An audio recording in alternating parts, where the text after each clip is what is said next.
Hey guys, I hope everybody's having a fantastic day. I appreciate you coming by and checking out my video, whether you're watching this in the morning, in the afternoon, or in the evening. I am glad you're here. While you're here, if you would, please hit that subscribe button down below the video, if you would, and hit the bell notification icon that'll notify you when I release new videos and have live streams. Plus, everybody tells me it helps my videos get circulated to more people. I really appreciate it. Today I wanted to do my, let's call it a 6-month overview, review. I don't like to call it a review. Let's call it my observations and insights with the Hinder XM-18 Spanto blade in S45VN. So I think, well, we'll pretend like you've never seen any of my videos. I was never attracted to Hinders. I was never a Hinderer guy.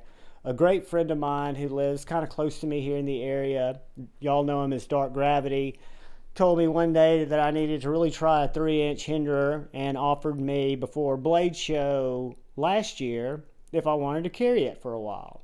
And I took him up on it because I thought it was a neat knife, and I'd never really hung out with Hinderers. So fast forward about a week and a half, I carried it to Blade Show. I spent time at the Hinderer booth handling some other Hinders at Blade Show.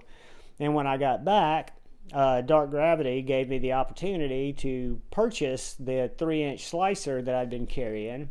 And I was, after hanging on to that knife for a week, using it, carrying it, playing with it, I was a Hinderer liker, lover, whatever you want to call it. I don't like the word fanboy, but I'm a big believer in what they do. I am also very aware and community aware of some of the problems that there have been with Hinderer knives in the community, and I'm not talking about any of that. I just am trying to talk about how this knife makes me feel, how my experience with this particular model, this particular species has been, and it's been good, guys. And that way, if you don't want to watch any more of the video, it's been good.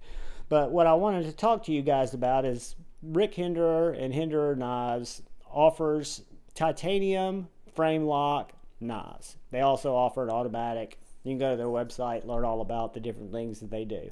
But the XM-18 is a frame lock that has had different blade steels, is now the iterations that are working with are S45VN, and this is the Spanto blade type, which, if you can tell at the tip, it's not a tanto, because when you sharpen it, we'll talk about that in a second, you don't have to adjust for that, but it is beefier at the tip, made much thicker, because Hinderer knives, Rick Hinderer being a retired firefighter from what I understand, and with the aggressive jimping on the models that I have in my collection, they're designed to be pry bars, work knives, hard use knives.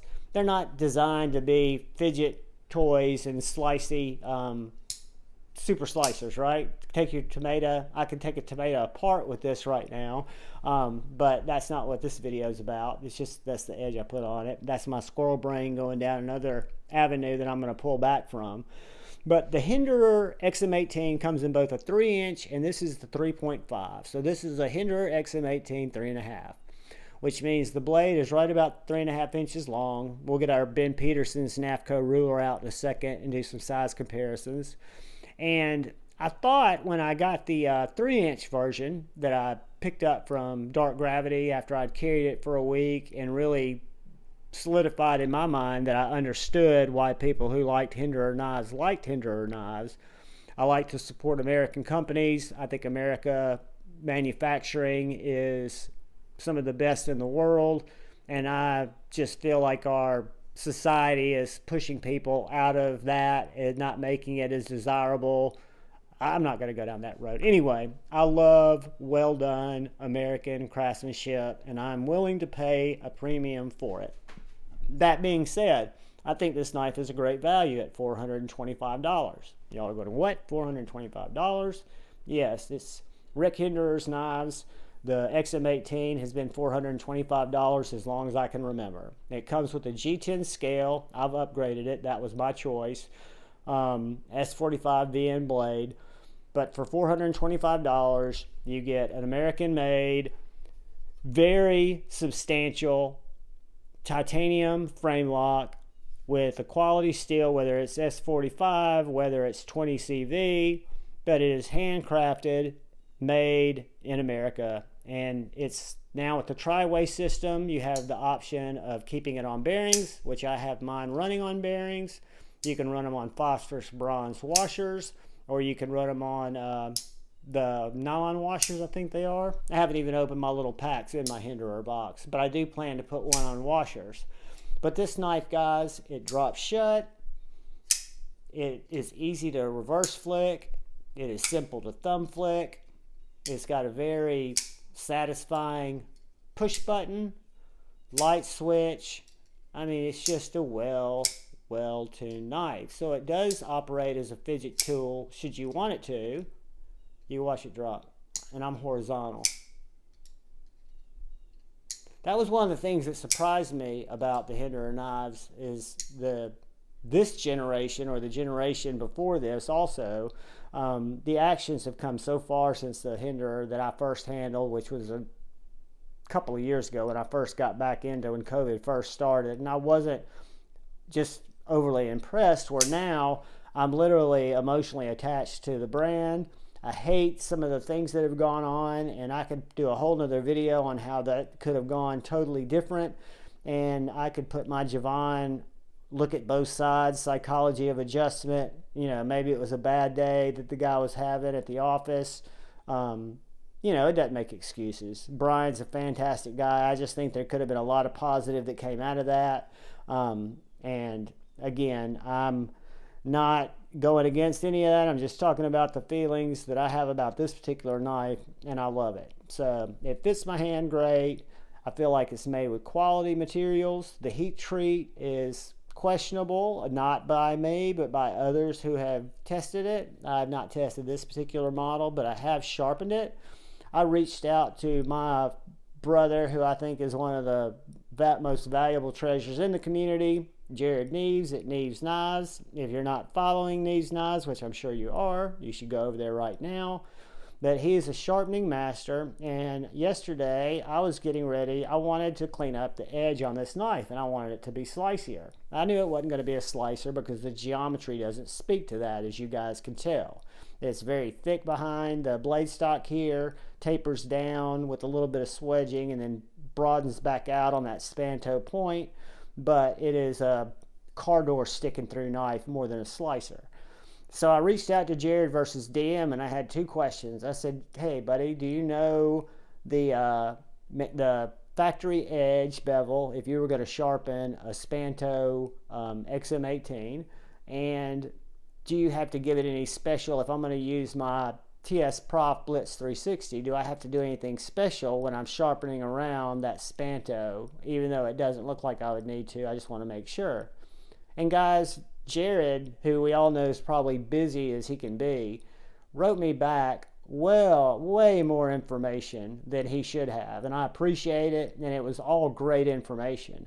But he set me up at a 20-degree edge bevel, which he said would lay it back just enough, and he said the only thing I had to worry about was, you know, keep your stone from ever going past that tip to where you might round it off, but to sharpen it just like I would any other knife.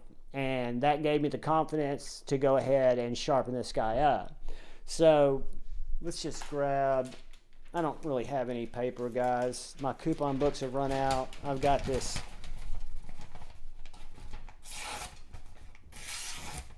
but it used to not slice like that. So I don't know what the heat treat is, and I haven't put it through a lot of cardboard, but I am convinced that it sharpened great. I mean, it was a fun experience for me. Sharpening is a little bit therapeutic, and I can feel there's a lot of, you know, people like tactile fidget toys, but I like the tactile response of how a diamond plate and then a Veneve diamond stone, as you work through a couple of progressions. I kept this pretty toothy. I think I went through an F240 stone Veneve, starting with an Atomi the 140 plate, and then an F80, and then the F240 I think is where I stopped, which I think, if I'm not mistaken, Jared said that's somewhere around 600 grit. But it left a very toothy edge. It's got a lot of bite, and I don't anticipate when I take this to break down cardboard that edge degrading. Why? Because when I go break down cardboard, I'm probably going to take a different knife. And I know I'm blessed to have the opportunity to have knives that are designed for different things. But guys, if I was looking for a hard use knife, if I was looking at American manufacturers, if I put all the drama, all the things that make the community, I think, a beautiful place, looking out for each other aside, and just look at a knife on its merits, I think the Hinder XM-18 is a very ingeniously designed knife. I think the handle, the pivot from the choil to the different blades that are offered, I think there were so many things that were done right with this knife that I'm just, I like them. And I hope that doesn't offend anybody, because I love Brian.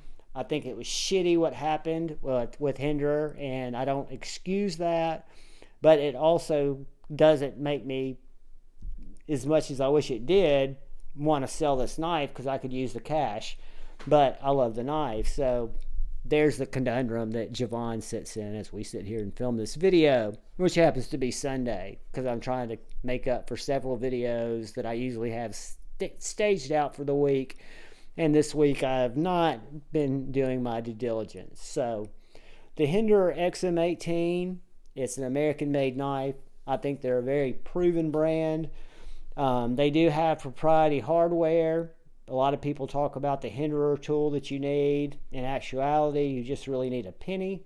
That's a spanner bit there. I don't know what number it is, but I've never had to... Again, my experience is I've never had one locked down except for my first 3-inch where I needed the tool, because they're put together so well. These are, I think they call them Chicago style screws, where you've got, this is a full barrel that runs inside of that barrel spacer, and you'll see right here it's not tooled on the other side, because that is the full barrel side that this actual fastener goes into.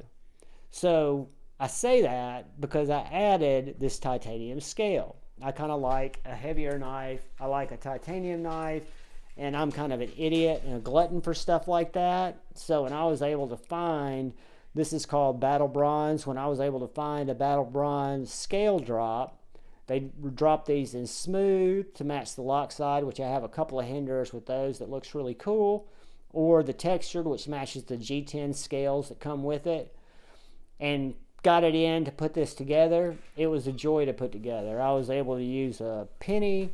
I saw that on Metal Complex's video, and then I used the Hinderer tool, which I want to say it's a, it's not a Torx, but it is the other kind, Allen wrench, but I forget the size. But in either case, you can look that up, or it'll be on Rick Hinderer's website at rickhindererknives.com, or go to the Google and Google Rick Hinderer knives. Let's do a couple of quick size comparisons before I let you guys go, so you can see how this knife matches up to other knives that we've looked at. That is it next to our Cold Steel 4MAX, and it comes in smaller than the 4MAX, but you can tell when you look at that handle that it is a very hardy, larger, I would call it a large knife, not a medium, not a medium-sized. And there it is next to our Civivi Baby Banter, one of my favorite fifth pocket knives, but I would digress if I started talking about the Civivi Baby Banter. Let's look at it next to a couple of American-made knives that we might have all had in our hands. One would be the Benchmade Bug Out, and the Hinderer XM-18 is a good bit bigger than that Benchmade Bug Out. And I apologize for the cat hair, guys. If you're in 4K, you're probably seeing cat hair because it just exists all around my house. It is just a scotch, or scotch, as said Stevie would say, shorter than the PM2. So right between the size of the PM2, that's it with the cat hair and the Benchmade bug out sitting on top of it. I borrowed that from Beard of Doom because I thought it was cool. I wish I had a bandana to smoosh and to slice, but I'm not going to do that. That's Bod's thing. But I am, because I have OCD along with my ADHD, going to get that cat hair off of that. So the Hinderer XM-18, evidently a shop manager who has anger issues or is just very protective over his brand. I don't know. But from materials, workmanship, craftsmanship, value per dollar, do I like the Hinderer knives? If I lost this knife tomorrow, I didn't tell you this, I'm squirreling around again. The knife is $425 every time, all day that they drop. And if you want a titanium scale, it is $200. If you want a micarta scale, it is $100. If you want a different G10 scale, it is $60. So yes, I think Hinderer Knives makes a lot of their operating costs up selling clips with the tab inserts that match and selling scales, as they should, because I think a basic $425 price point for the type of materials and workmanship you get with a G10 Hinderer XM-18, there's probably not a lot of margin there to run a business and pay for families' livelihoods, everybody that works there, right? So everybody that works at an American company that's cranking out an American product, there's a family attached to that person. That's why I get a little bit passionate about it. And regardless of what you think about Rick and him being an asshole or not being an asshole, there are different opinions on that side, and I'm not going to touch it, but you can't deny what he's doing to lift up workers and Americans that he supports, and they support him by helping him put out such a great knife. So guys, that's really all I've got for you. The Hinderer XM-18s, a Javon recommended higher end buy. Are there knives that you can get that are less expensive that'll do the exact same thing? Absolutely there are. But for a USA made, handcrafted, machine tooled, using American ingenuity and American labor, that's a great price when you look at what Benchmade's getting now for some of their regular knives, and then you look at some of the new knives coming out that are approaching $400 or $500. I think the Hinderer is a great value. Again, I love sharpening the blade. The S45 felt great under the stones. Y'all leave your thoughts in the comments if you've had any different experiences or how you've felt when you've worked through some of this blade steel, or if you've had HRC issues, or if you've had Hinderer issues, or just anything. Just all I ask is that you subscribe if you like the content. If you don't, that's fine. If you want to give me a thumbs up or a thumbs down, that's fine. I do love comments. I don't always respond to comments because I have a full-time job, but I read every single one. They mean a lot to me. All you guys mean a lot to me. I ask you one last thing, to look out for the guy or gal to your left. Please look out for the guy or gal to your right. Just look out for one another, guys. Move forward with love in your heart. Choose debate before hate. I love you all. Till next time, peace.